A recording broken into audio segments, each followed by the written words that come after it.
You spoke about how the leaders of Africa are not pushing the African agenda. What is the African agenda according to you? Who sets the African agenda? Who has the power to change it? Because maybe someone could argue that they are. They are pushing the African agenda. They're the ones that set it. They are the ones that changed it and decided that we will become servants of the IMF, the World Bank.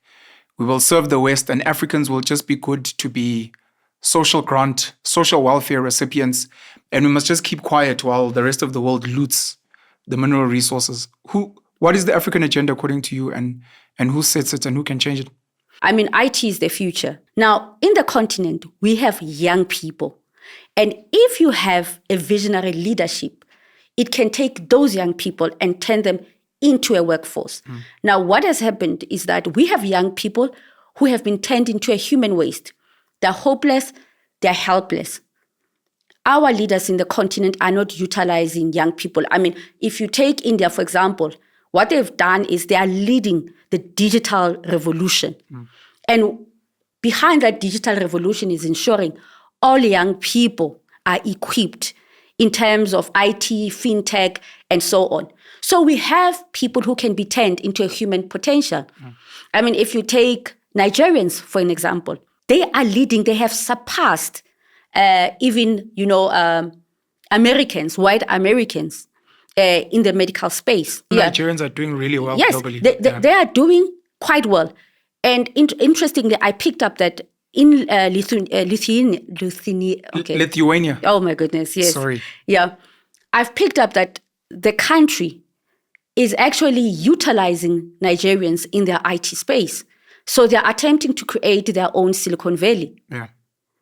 And we are not doing anything, Now imagine if a country like South Africa, which is lacking in terms of skills or some skills, if they go to the continent and harness all the skills, what will happen instead of your friend Gayton McKenzie saying, Mabahambi? In the continent, they own their own banks. They own the financial service sector, and which is what we cannot even start in South Africa. As you know, we are consumers. We don't own any bank as Black people in South Africa. On behalf of Gayton McKenzie, I'm not Gayton's spokesperson, and I'm not a spokesperson of people that support #Abahambe. So I asked about the African agenda.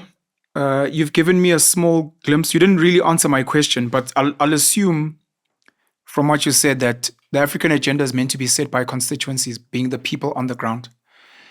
And I'll assume from what you were saying that generically what we'd like to see is an African agenda which allows Africa to develop like other nations, using our mineral resources, using our workforce, which is lying dormant and has been turned into human waste. We've got a situation in this country, and this is not me defending. I just have to state it because you raised it and you said Gayton is my friend.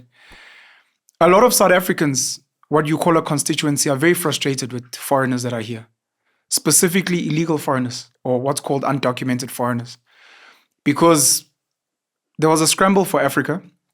The colonizers all took their little piece, whether it was Belgium, Britain, France, Italy, Germany, and they built colonial borders, which in 2024, Black Africans still kind of respect, even though we claim to be liberated. And with those borders, Africans cannot travel freely through the continent. You need a passport. In certain countries, you need a visa. We need to give a shout out to Ghana. They've now scrapped a fee. And they scrapped it weeks after I left Ghana because I had to pay to get in there. But it's still there. And what South Africans are frustrated with is this idea that the rest of Africa wants South Africa to be open borders and conducive, but we can't do the same in their nations. They respect colonial borders, but we mustn't respect the ones that we have. And with that, because South Africa's been a developed economy for a long time, maybe we got the best colonizers who put in work. A lot of Africans come here. Because to what you're saying, there are many talented Africans, African expats, which do very well around the world. Nigerians, some Kenyans, some South Africans, Zimbabweans, you're very right. And they thrive in conducive environments, of which South Africa, I guess, becomes more conducive than other places. The argument that Gayton makes, and it's not his, by the way, Herman Mashaba was pushing it as a DA mayor. other people have jumped on the bandwagon because they saw that it scores some political points. The argument is go fix your own place, which I think is part of what you're asking about now. Because celebrating Nigerians in the UK and in America, when Nigeria is a mess, you have to ask questions, number one. And number two, we have to assume that the Nigerians in America and the UK are not there illegally. And that becomes the fight. That's not me defending either side. It's just me stating what I think the issues are. But Penuel, speaking, let's start with Nigeria. Sure. Who has extracted or who continues to extract minerals from Nigeria and all these countries in the continent? And let me just speak about when we say they must go back, but also the issue of borders. Now, there's a scramble in South Africa for Africa's cheap labor. And the borders could be closed or the borders could be managed. 100%. Why are they not being managed? Because there's a scramble for Africa's cheap labor. Look, the assumption that whatever we see is new, it's not. It's far from the truth. You say that you said colonizers who put in work. What we have, the infrastructure that we have in South Africa, including the creation, the wealth creation that white people made in South Africa, was not because of good work. They had to go to Lesotho, they had to go to Malawi, they had to go to Zambia and use the men in those countries as cheap labor. So now they cannot use us, the black majority, as cheap labor because there are laws in place. Correct. So they open these borders so that Africans can come in so that they can exploit them.